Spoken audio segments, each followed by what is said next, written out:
Bonjour Jérôme. Bonjour Frédéric. On a eu la chance de découvrir Cher Léa en avant-première, un film qui nous a bien plu. Et je voudrais vous commencer ce film par une question un petit peu inhabituelle. Dans le film, à un moment, vous faites dire à Grégory Gadebois, au sujet d'un écrit de Grégory Montel, du coup le personnage joué par Grégory Montel, tu devrais peut-être pas dire ça à ce moment-là parce que ça fait un petit peu fromage et dessert. Et moi je me demande dans quelle mesure vous étiez très soucieux de l'équilibre de votre film et dans quelle mesure cette consigne-là que vous faites dire à Grégory Gadebois, c'est quelque chose que vous vous êtes appliqué à vous-même dans l'écriture de ce film. Alors oui, et c'est même quelque chose que depuis très longtemps je dis aux acteurs. J'ai toujours peur, ou même à mon chef opérateur, quand, quand on a peur d'alourdir une scène ou une intention, ou de raconter deux fois la même chose, avec quelque chose qui va sursouligner. Et on dit, ah ben non, là ça va faire fromage et dessert. Et au montage aussi, je le dis beaucoup. Je sais pas moi, souligner. Alors, j'ai pas d'exemple, de bon exemple, mais oui, insister sur une intention ou souligner un effet et que quand ça et parfois ça annule la chose alors parce que justement on l'a souligné deux fois et que du coup ça fait l'indigestion donc ça fait fromage et dessert. Donc évidemment c'est une espèce d'auto-clin d'œil très secret en tout cas que voilà mais en tout cas vous l'avez remarqué. Est-ce que c'était pour ce film-là, quelles étaient vos intentions de départ ou le point de départ? Il y avait plusieurs points de départ mais globalement le point de départ de ce film c'était d'interroger la fragilité du masculin et vraiment de raconter le dépit amoureux côté masculin, ce qui me paraît une chose assez rare finalement au cinéma. Et, euh, et puis je voulais filmer voilà, la fin d'une histoire d'amour trop passionnée et de raconter la passion qui n'en finit pas de finir. Et en même temps, je trouvais ça très difficile à filmer. Et du coup, je me suis dit, je vais faire le portrait de cet homme à travers une seule journée de sa vie, comme ça, comme une espèce de journée qui soit une espèce de note de musique qui réunisse tout, quoi. Et, euh, et voilà. Le film, il est très écrit. Est-ce que vous aviez en tête des références qui peuvent être littéraires, théâtrales peut-être aussi, ou même Non, non, cinématographiques? bah alors c'est à la fois effectivement une unité de lieu de temps, c'est une journée et dans un lieu quasi unique, et à la fois je voulais surtout pas, j'avais un peu la hantise de la pièce de théâtre, je voulais surtout pas faire quelque chose qui ressemble à une pièce de théâtre. Alors évidemment on m'en parle, parce on ne peut pas faire autrement que d'y penser, mais, euh, mais en tout cas pour moi c'était un défi d'en faire vraiment un objet de cinéma. Et, euh, et en fait les seules références que j'ai eues, parce que je me méfie des références, mais c'était très étrange, c'est que en préparant le film, je me suis mis à regarder des westerns. Un, puis deux, puis trois, puis 25, et je me suis aperçu que beaucoup de grands westerns, comme ça, pouvaient se réduire à des récits comme ça, très courts dans le temps, parfois dans très peu de lieux, c'est parfois autour d'une seule rue, enfermé dans un saloon, sous les fenêtres d'une chambre d'hôtel, dans des histoires comme ça, tendues par le départ ou l'arrivée d'un train. Et les westerns interrogent beaucoup la fragilité du masculin. Alors mon film est plutôt une comédie sentimentale, hein, ça n'a rien à voir. Mais en tout cas, d'une manière étrange, ça m'a beaucoup nourri d'en voir autant. Moi, je pensais, alors peut-être pas au moment où j'ai vu le film, mais a posteriori, par cette ambiance de quartier, café de quartier que vous instaurez, je pensais à ce qu'avait pu faire par exemple Paul Auster avec Smoke et Brooklyn Boogie. Je sais pas si vous les avez déjà vus. Ah oui, oui, oui, c'est des films que j'avais beaucoup aimés quand ils étaient sortis. Oui, oui, oui, en tout cas, une tonalité dans laquelle il y a une apparente légèreté comme ça, quelque chose qui pourrait presque être anodin. Et puis quand on regarde d'un peu plus près, se cachent des choses beaucoup plus profondes. En tout cas, oui, ça c'est l'ambition de mon film. Euh, oui, tout à fait. Combien de temps ça vous a pris de l'écrire ce film? Parce que comme je disais, il est très écrit, mais il est très bien écrit aussi surtout, et le temps des fois est nécessaire pour faire bien les choses.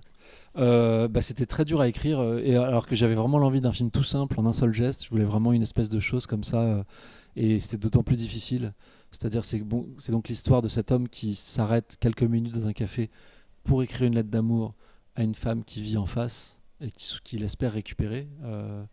Et ce qui croit durer quelques minutes va lui prendre la journée entière.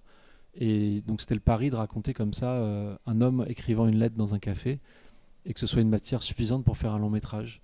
Et évidemment, il y a tout un tas de péripéties qui s'ajoutent. Mais mais il y avait une chose comme ça. extrêmement ténu en apparence, qui était d'autant plus dur à écrire. Et j'ai vraiment eu mille occasions de me décourager, mais j'ai tenu bon. Et aujourd'hui, je suis d'autant plus fier d'avoir fait ce film parce que c'était vraiment très fragile sur le papier, quoi. Et ça a vraiment pris toute sa force avec les images. Et quand vous l'avez écrit, vous l'avez plutôt écrit d'une manière un petit peu linéaire, c'est-à-dire les idées vous sont venues les unes après les autres au fur et à mesure que vous avez écrit les dialogues, le film, ou est-ce que vous aviez une trame déjà préétablie, une sorte de plan que vous avez un petit peu après nourri, et est-ce que vous avez construit votre film de manière chronologique ou pas finalement? Non, pas vraiment. Et en général, moi, c'est un mélange des deux. C'est qu'à la fois, j'ai une trame qui se dessine, mais je peux commencer à écrire sans savoir exactement ce qu'elle va être. Donc j'avais déjà des envies de scène très dialoguées qui étaient déjà là, notamment la scène avec l'ex-femme qui est jouée par Léa Drucker, notamment quelques scènes avec le patron du café qui sont jouées par Grégory Gadebois, des scènes aussi avec le personnage que joue Anaïs de Moustier. Donc je sais plus dans quel ordre, mais tout ça a pris à un peu balbutier avant de trouver beaucoup de rigueur. Mais en tout cas, c'est pour ça que j'écris seul au début. Je sais pas exactement en tout cas, j'ai une espèce de pudeur qui fait que les choses sont impartageables. Parce que si je savais exactement où j'allais, je pourrais partager. Mais comme je mets un certain temps à comprendre et l'histoire que je raconte et même le sujet que je traite, tout simplement, que, euh, que je commence seul et je finis seul, quoi. Voilà, fatalement. Alors quand vous avez construit vos personnages, euh, vous avez après cherché le casting idéal. Est-ce que vous pouvez nous dévoiler un petit peu parce que c'est un film de portrait, il y a plusieurs portraits en un, et puis il y a un portrait d'un quartier aussi, mais du coup, est-ce que vous pouvez nous dévoiler un petit peu les mini-portraits que vous cherchiez quand vous êtes lancé dans le casting? C'était super l'étape du casting. C'était un vrai Moi, j'adore les acteurs, j'adore voir les acteurs au théâtre. Je vais beaucoup au théâtre. Et je fais mon casting seul, je fais mes castings seul, sans directeur de casting. Donc, effectivement, il y a Grégory Montel donc, qui joue le rôle principal, qui est un acteur qui est un acteur que j'adore, qu'on ne se connaissait pas, que j'avais vu notamment dans L'air de rien de Grégory Mag, et évidemment aussi dans 10%. Grégory Gadebois, que je connais depuis qu'il est au conservatoire, qui avait joué dans mes deux premiers films, des tout petits rôles, mais on était très jeunes tous les deux, qu'on a presque démarré ensemble au cinéma, que j'ai retrouvé là pour un grand rôle, et on se l'était promis, en tout cas je lui avais promis qu'on se retrouverait pour un truc important, et j'ai mis presque 15 ans à le rappeler. Euh, et puis il y a aussi donc tous les voisins de ce café qui étaient très savoureux à trouver. Charlotte Clamins, qui joue la mère, complètement folle, enfin complètement folle. Je pense que tout le monde est fou, mais elle, ça se voit un peu plus que les autres. En tout cas, c'est ce que le film raconte aussi entre les lignes, mais qui se parfume trop. Voilà, qui est du coup cette chose qui m'amusait beaucoup de suggérer l'odeur au cinéma, ce qui est impossible. Elle se parfume trop et tout le monde fait une drôle de tête quand elle passe. Et qui vit toujours avec son grand-fils de plus de 30 ans, qui est tout aussi fou. Et comme ils sont comme un couple qui n'arrive pas à se quitter, complètement passionnel, et qui sont une espèce de miroir déformant de ce que vit mon personnage principal dans son dépit amoureux, parce que lui-même n'arrive pas à terminer son histoire d'amour. Et donc Charlotte Clamins, qui joue cette femme, je l'avais vue dans les spectacles de Jean-François Sivadier, qui est un metteur en scène que j'admire beaucoup, Mhm. et qui joue aussi Et dans le qui joue film. dans le film, ouais. Il y a aussi Gaëtan Pau qui joue le fils de cette femme, donc, que j'avais vu au théâtre aussi, qui est un acteur merveilleux. Pablo Poli, que j'avais vu dans Patient, entre autres. Nadège Bossondiagne, qui m'a accompagné donc ici à Rennes pour présenter le film, qui joue un rôle, alors je peux pas trop en dévoiler, mais en tout cas, qui joue un rôle qui va prendre de l'importance, mais dans la surprise du récit, elle prendra une certaine importance que je peux pas dévoiler. Voilà. Et puis les deux personnages féminins importants pour Grégory Montel, quelque Ah oui, part. oui, alors là j'ai Anaïs de commencé par les seconds Moustier. rôles, c'est pour ça que j'ai cru que vous me. Mais oui, alors il y a Anaïs de Moustier que j'étais fou de joie de retrouver après À 3 on y va. Pareil, avec Anaïs, j'ai vraiment l'impression qu'on grandit ensemble d'une certaine manière, parce que, enfin, même je suis plus vieux qu'elle, hein, mais depuis À 3 on y va, il y a une espèce de route comme ça qui continue et c'est super beau. Et Léa Drucker qui m'a fait un immense cadeau. On n'avait jamais travaillé ensemble et elle a accepté une journée de tournage pour jouer une très grosse scène, très importante, mais c'était quand même une seule journée et elle m'a énormément impressionné sur le tournage par la force d'inventivité et concentration incroyable. Voilà, moi j'ai l'impression de lui avoir presque rien dit et qu'elle s'est emparée de la scène et qu'elle a proposé des choses inouïes, quoi. Justement, quel genre de directeur d'acteur vous êtes? Est-ce que vous aimez travailler la matière et vous donner des tonalités, ou est-ce que vous aimez au contraire que l'acteur mette de lui-même et quelque part vous surprenne? Bah, plutôt réponse numéro 2. Bah oui, moi alors on me dit que je suis très précis et il n'empêche que plus je me tais, plus je suis heureux, moi. Et j'aime quand les acteurs prennent en charge les choses et m'emmènent et parfois il n'y a rien à dire, hein. Faut pas avoir peur de se taire face à un acteur. Enfin, je parle au début. Après, lui dire qu'on l'aime beaucoup quand une fois qu'il a joué. Mais avant, il faut toujours se méfier, à mon avis, de la conscience du résultat. De dire je veux ça, je donne-moi ça. Soit émouvant, soit drôle, tout ça, c'est terrible. Donc il faut au contraire accompagner, aimer, faire confiance et se laisser tous surprendre, voilà, les uns les autres. Moi, ce qui m'a surpris, agréablement surpris dans le film, c'est l'équilibre entre les silences et les dialogues. Les dialogues qui sont en général, bah, ils sont bien écrits, c'est ce que je disais tout à l'heure, mais les silences sont bien écrits aussi, et les silences accompagnent des regards. Et je pense par exemple à Grégory Gadebois, très souvent il prend son temps pour parler. Et il y a des silences avec Grégory Ah Gadebois. bah Grégory Gadebois, c'est un acteur qui a un mélange miraculeux de douceur et d'autorité. Il n'y a que lui qui peut jouer ça comme ça, enfin ce qu'il joue dans le film. Et effectivement, et tout à l'économie. Il sait très bien qu'il peut ne rien dire, juste lever un sourcil ou à peine, et qu'il en dira beaucoup plus que 1000 lignes de texte. Et il a une puissance pour ça incroyable, quoi. Et puis c'est quelqu'un de très généreux, vraiment, c'est un bonheur de travailler avec lui. La fragilité du personnage masculin aussi, quelque part, c'est quand il se tait aussi. Parce qu'il parle beaucoup, Grégory Montel, dans le Oui, film. Mais quand il se tait, il y a des larmes qui coulent parfois. ah oui, c'est vrai. Oui, oui, des fois il y a des moments d'abandon, mais comme cette journée rassemble beaucoup de choses, et c'est l'occasion pour lui, à travers l'écriture de cette lettre, toutes les rencontres qu'elle provoque aussi, il va se regarder au fond de lui-même de façon inédite, euh, et se faire assez mal pour pouvoir renaître. Mais oui, effectivement, il y a quelques larmes qui surgissent, et, et aussi des silences qui l'apaisent beaucoup. Voilà, que je ne veux pas dévoiler, mais oui, oui, bien sûr. La musique a un rôle, du coup, on va dire, plus en contraste. Alors, c'est peut-être pas le bon mot, parce que c'est pas un contraste, mais justement, pour revenir à ce qu'on disait au départ, vous n'avez pas cherché à faire fromage et dessert avec la musique. Ah Et bah, fromage et dessert, c'est une expression parfaite pour la musique. C'est-à-dire que si on a un acteur qui pleure, si on met une musique triste, c'est fromage et dessert, par exemple. on est bien Voilà. d'accord. Si on a un acte, voilà, et si, enfin bref, voilà, vous avez compris. mais oui, oui, la musique, bah, elle est à la fois rare et à la fois, moi j'aime bien quand elle surgit. Moi j'aime pas la musique qui est à moitié là pour faire des tapis. On fait beaucoup ça maintenant, des tapis de musique, des trucs qu'on remarque pas. Moi je trouve que si on remarque, soit on met rien, ce qui peut être très beau, soit quand on la met, quoi. Et David Stank, avec qui je travaille, qui est un compositeur merveilleux, il s'est inspiré du lied de Schumann que chante Anaïs pour faire la musique du film, qui est du piano seul, et, et qui résonne très fort avec Schumann, je trouve. Il en a fait vraiment autre chose, mais en tout cas, l'émotion qu'on ressent, je trouve, c'est que. Enfin, moi, ça me fait ça avec Schumann, c'est que je trouve sa musique triste quand je suis triste et joyeuse quand je vais bien, quoi. Qu'une espèce de. Une chose comme ça indéfinie sur laquelle on projette vraiment quelque chose du moment, quoi. Et par ailleurs, comme ça se passe dans un café, il y a beaucoup de musique in, c'est-à-dire que la musique qu'entendent les personnages et qui est mixée pas très forte, mais qui est là et qui est pas là par hasard non plus et qui est soigneusement choisie et qui sont des morceaux de rock ou de pop ou de plein de choses et qui est des choses entièrement composées Et par David. le film, il l'ouvre et il ferme par un air d'opéra. Voilà, c'était le choix dès le départ, ou est-ce que vous avez fait plusieurs essais avant d'arriver à cette. Très vite, j'avais ça en tête, je l'avais en tête quand même. Et est-ce que c'est Euh, insignifiant à tout hasard?